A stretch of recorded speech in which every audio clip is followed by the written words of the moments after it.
حضور صلی اللہ علیہ وسلم عزت والے ہیں تو حضور کی اتباع میں عزت ہے. آپ صلی اللہ علیہ وسلم سب سے زیادہ کامیاب ہیں. تو کامیابی کس میں ہے؟ حضور صلی اللہ علیہ وسلم کی سنتوں میں، حضور والے طریقوں میں، حضور صلی اللہ علیہ وسلم والے اعمال میں ساری کامیابی ہیں. ما آتاکم الرسول فخذوہ وما نہاکم عنہ فانتہوا. اللہ کے رسول جو کرنے کو کہیں اسے کرو، اور اللہ کے رسول جس چیز سے روکیں اس سے رک جاؤ. یہ ہے دین. لقد کان لکم فی رسول اللہ اسوۃ حسنہ. نمونہ کون ہے ہمارے لیے بھائی؟ حضرت محمد صلی اللہ علیہ وسلم ہیں. دین کی بنیاد جو دو چیزوں پر ہے نا، اللہ سے محبت ہو اور اللہ کے رسول صلی اللہ علیہ وسلم سے محبت ہو. اور محبت کا تقاضا کیا ہے بھائی؟ اطاعت. ایک مرتبہ آپ صلی اللہ علیہ وسلم وضو فرما رہے تھے تو کچھ صحابہ جو ہے نا وہ جھپٹ کر آپ کے وضو کا پانی لے رہے تھے. وضو کا پانی زمین پر نہیں گرنے دے رہے تھے، لپک کر پانی لیتے، اپنے چہرے پہ ملتے، اپنے کپڑوں پہ ملتے. تو آپ نے فرمایا ایسا کیوں کر رہے ہو؟ انہوں نے جواب میں کیا کہا؟ ہمیں اللہ اور اس کے رسول سے محبت ہے. آپ نے فرمایا کہ واقعی اگر تمہیں اللہ رسول سے محبت ہے تو بات کرو تو سچ بولا کرو، جھوٹ نہ بولا کرو، جھوٹ نہیں بولنا. دوسری بات فرمائی وعدہ کرو تو پورا کرو، وعدہ خلافی نہ کرو.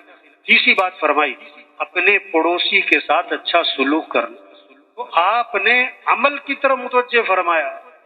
اگر اللہ رسول سے محبت ہے تو کیا کرو؟ عمل. قل ان کنتم تحبون اللہ فاتبعونی یحببکم اللہ ویغفر لکم ذنوبکم.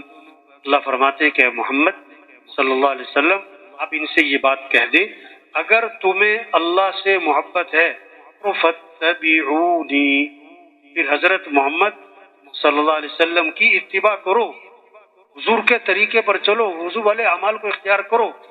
اور اس پر وعدہ فرمایا، دو وعدے فرمائے، یحببکم اللہ ویغفر لکم ذنوبکم. اگر تم حضور صلی اللہ علیہ وسلم کی اتباع کرو گے تو وعدہ کیا ہے؟ پہلا وعدہ کہ اللہ تمہیں اپنا محبوب بنا لے گا، اور دوسرا وعدہ ویغفر لکم ذنوبکم، اللہ تمہارے گناہوں کو معاف فرما دے. بھائیو یہ ہمارا کام ہے. ہم اس بات کو لے کے گھر گھر جائیں، ہر دکاندار کے پاس جائیں، ہر زمیندار کے، ہر غریب امیر کے پاس جائیں اور اس کو جا کے یہ بات سمجھائیں کہ کامیابی کس کے ہاتھ میں ہے. عزت دینے والا کون؟ اللہ. حفاظت کرنے والا کون؟ اللہ. رزق دینے والا اللہ. تو کس کو راضی کرنا ہے؟ اور اللہ کو راضی کرنے کا طریقہ کیا ہے؟ محمد الرسول اللہ، حضرت محمد صلی اللہ علیہ وسلم والے اعمال ہیں، آپ صلی اللہ علیہ وسلم کی اتباع ہے، آپ صلی اللہ علیہ وسلم کے طریقے ہیں. آپ اللہ نے ساری خیریں، بھلائیاں، برکتیں وہ آپ صلی اللہ علیہ وسلم کی اتباع میں چھپا کے رکھی ہیں. آپ صلی اللہ علیہ وسلم ایک مرتبہ سفر میں تھے، سفر میں نا پورا لشکر ساتھ تھا، پانی ختم ہو گیا، لشکر پیاسا، جانور پیاسے. تو صحابہ نے آ کر عرض کیا حضور جانور پیاسے، سارے لوگ پیاسے اور صرف ایک پیالہ پانی رہ گیا.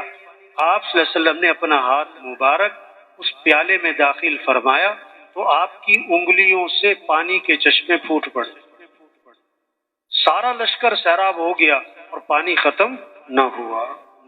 کتابوں میں لکھا ہے آب زمزم سے بھی زیادہ بابرکت پانی وہ تھا جو آپ کی انگلیوں میں سے نکلا. تو ہم نے آج کیا کیا کہ حضور صلی اللہ علیہ وسلم والے اعمال چھوڑ دیے. اس لیے پریشانی ہے. یہ نہیں کہ پیسے نہیں ہیں، دکان نہیں ہے، کاروبار نہیں ہے، نہیں، پریشانیوں کی وجہ کیا ہے؟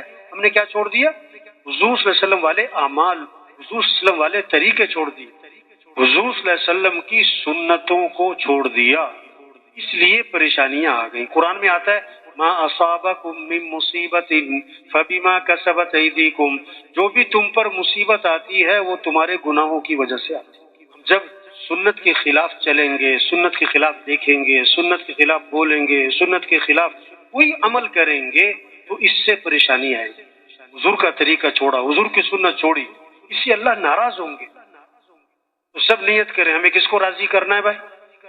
ہمیں کس کی اتباع کرنی ہے؟ حضرت محمد صلی اللہ علیہ وسلم کی اتباع کرنی ہے.